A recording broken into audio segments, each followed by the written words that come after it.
r/legal advice. Alexander Williamson says, I own a restaurant. I recently found out that a judge ruled for two parents to meet in my restaurant parking lot for child drop-off. Can I do anything about this? More context provided. There are a set of parents that meet in my restaurant's parking lot to do a drop-off/pickup of a young child. The father of the child is very aggressive, yells at the child and mother, and the child is screaming. The poor mother has no idea what to do. I have called the police, and they do not show.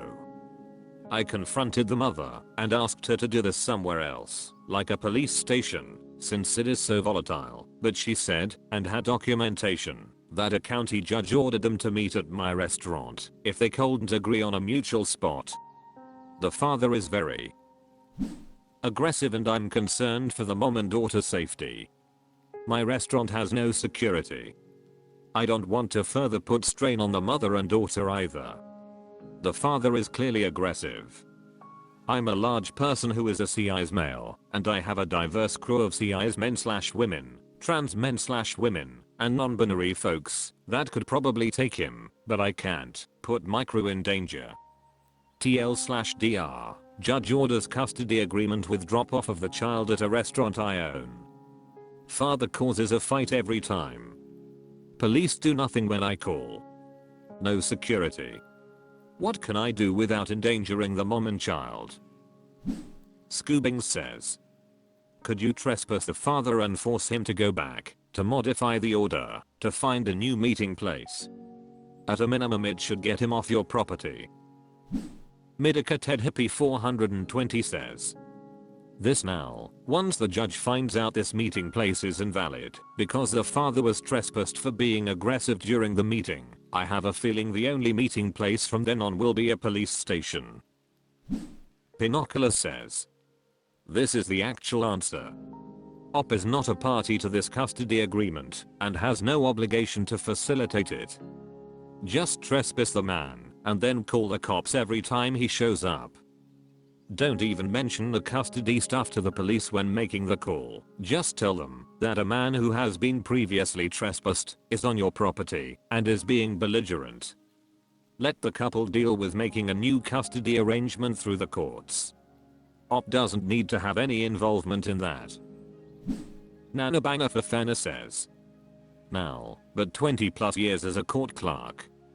She is pretty much stuck with a court order unless she goes back to court to modify the drop-off location. You can try writing a letter to the court explaining the situation and see if it does any good. Can't hurt to try. Marzai says, neither, this is what I was going to say. Plus it lets the judge know that the drop-offs aren't going well and that he's been aggressive and could possibly help the mom's case. Grumpy Guarding Gnome says, the judge should order drop-off/pickup at police station during business hours only. Desert Willing Lawyer says, the problem is the do-nothing police. Have you tried getting the license plate number and other identifying information and then call police to have him trespassed from the property? Mockingbird 82 says, piggybacking off this, if you have cameras that have recorded any of these interactions, that might help as well. Also, write that letter and make a copy of the footage, if you have any, to the mother to take to her lawyer. r/legal advice. Suspicious Nemo says, sold a boat. New owners causing a problem at the marina. Hi all. I'm in California. I sold a boat. It's in a marina at a dock that I rented for 5 years. New people bought the boat in January. They said they'd move the boat to a new marina first week of February. I notified the marina of the new owners and their plans to relocate. I filed the release of liability with the DMV. I'm not sure if they've done their side of the title transfer yet. Today the marina calls and said the new owners are living there illegally and they haven't come into the office yet. They are preparing to call the cops and have the new owners evicted. The marina says I'm still liable for the boat. Is that true? This is a unique situation, so any thoughts are appreciated. I don't know what to do. I've tried contacting the new owners, but they haven't responded. Redditor1211 says, the marina says I'm still liable for the boat. Is that true? Are you on the rental agreement for the slip? You're probably not liable for the boat. You probably are liable to the marina for the presence of the boat in the slip. Or put another way, you can't rent a slip, sell the boat, and then tell the marina, sorry, your problem now, not my boat. You're the one who arranged to put the boat at the marina.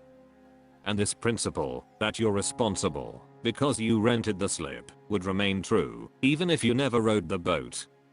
It doesn't turn on ownership, it turns on you having rented the slip. Your rental of the slip probably doesn't end until the marina gets it back empty. Number 1 Bedwetter says, having sold the boat and not the tenancy at the slip, how would this be any different than a stranger coming and docking their boat at his slip? Redditor1211 says, because a stranger didn't dock the boat at the slip. A person to whom op sold the boat and didn't attend to the removal is at the slip. 3 Auditor says, did you terminate your lease with the marina? Suspicious Nemo says, I emailed the harbor master on 2/5 saying the boat had new owners, provided their name and contact info, and said I wouldn't need the slip anymore. 3 Auditor says, your contract with the marina will be important here. There's a good chance that you need to return the slip in the condition you received it. As an analogy, imagine having an apartment lease and bringing in a subletter. You can't just tell the landlord that you're out and the apartment is no longer your problem. CHPSK8 says, your contract with the marina will tell you what you need to do when terminating the lease. I know mine has an entire section detailing it out. You are the leaseholder until those terms are met. Get a hold of the marina and ask what the contract states if you don't have one. They can't do anything different than that contract also. Did you get anything in writing from the buyer that states what they will be doing with the boat once they buy it? Text or email is marginal but better than nothing. You can always just walk up to the boat and find the new owner. If they are living on board, they are probably home all the time, which is the issue. Suspicious Nemo says, yeah, I'm going to try and get a copy of the lease agreement. I'm pretty sure my ex signed the original one, so I'm not even sure if my name is on it or not. It's on the account, but I'm not sure if it's on that document. So it might get weird. I have lots of text messages with the new owner but nothing else in writing. r/legaladvice. Akletu7856 says, taken to a VAR ambulance against my consent. Title sums it up, but here's the abridged version. Was recently in Las Vegas for a concert. Had some beers before the show, one at the venue. I was in the general admission area and was having a great time. Dancing early on in the show, lost my balance and fell down. Got back up, not a big deal. Was feeling a bit dehydrated and needed to take a break as I had been standing for several hours at this point and had already done a ton of walking around this day. Upon exiting the general admission area to get some water, I was intercepted by medical staff who I assume are contracted to work the venue. They told me that someone told them that I fell down repeatedly and hit my head several times on the floor. Not true. I may have bumped into someone around me while dancing, and my thought is they wanted me away from them, so told this lie to the medical staff. The staff insists they just want to evaluate me and have me get in a wheelchair. My first mistake should not have obliged them. They take me off to a medical room where I am given a knife. First tech completely botches inserting it in my arm. Second tech ends up putting it in my hand. I just keep asking to be released so I can catch the rest of the show, since I did not hit my head. They were persistent in keeping me with them, and when I pushed, the second tech said the only place you're going is the hospital via ambulance. This is way over the top, and I tell them, in a room full of people, I do not consent to going to the hospital via ambulance. I ask them to release me, and I will leave the venue and walk back to my hotel. The tech is not having it, and they send me via ambulance to the ER. Now I'm stuck with very large bills from the ambulance company, a doctor, and the hospital/ER for services I clearly declined. I will add that I was traveling solo and had no one with me to advocate for me. Do I have a right to refuse to pay these bills without being turned over to collection? At the time I had a high deductible insurance plan, so they paid very little of the bill and they are trying to collect from me the remainder. And edit to at, just to be clear, I added the all caps on the consent part in my initial post as emphasis. At no point was I ranting, screaming, or causing any sort of commotion or scene as the all caps may have implied. I remained calm throughout, and when I said I didn't consent, the main thought going through my mind was, don't make this bad situation worse by being unruly/combative and getting arrested.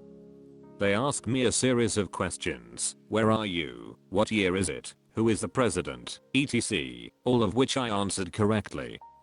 It seemed the only evidence they had was someone, whom they couldn't identify, complained to them about me. Would I have been better off just refusing them asking to evaluate me in the first place? I'm genuinely curious, what does a person do in this situation, because I've never had anything remotely like this happen. Britta16 says, you can call the hospital and negotiate, but those are bills for services rendered. Not paying would result in collections. My assumption would be that they assumed you were disoriented and or intoxicated, which then removes your consent requirement. Entertainmentlessy 716 says, from an M's perspective, drunk/disoriented/intoxicated makes it so that a refusal of treatment cannot be taken. Location often determines if that's a regulation or department policy, so no amount of screaming I do not consent is going to work. Naughty Aunt Jemima says, I agree with most of your statement, but if they were alert and orientated, even while drunk, they still have a right to refuse. No department policy will trump the patient's rights. Stating I do not consent should always work, as long as the patient is alert and oriented. Ambulance personnel cannot kidnap people. McMerriman says, you were altered in their opinion and via evidence. They have a duty not to listen to you ranting no consent. FireScu3 says, nope. We have the right to transport you against your will if we believe you are a danger to yourself or others. We may believe that if you are in an altered state of mind or consciousness. You may be in that state from being intoxicated or from hitting your head. SHHH it's me says, this might help. Say the opposite has happened. You fell and hit your head. Medical takes you to try to determine, is this person okay? You insist I did not hit my head, I don't need help. Remember, you actually hit your head, you don't even know you fell. You are not competent to decline medical treatment. This is how they can override your decision. As reported to them, a person hit their head multiple times and is claiming they never fell. Is a good reason to send somebody to the ER. Kerfinspis says, but if you fell and hit your head several times on the floor, would you remember it or insist that it didn't happen?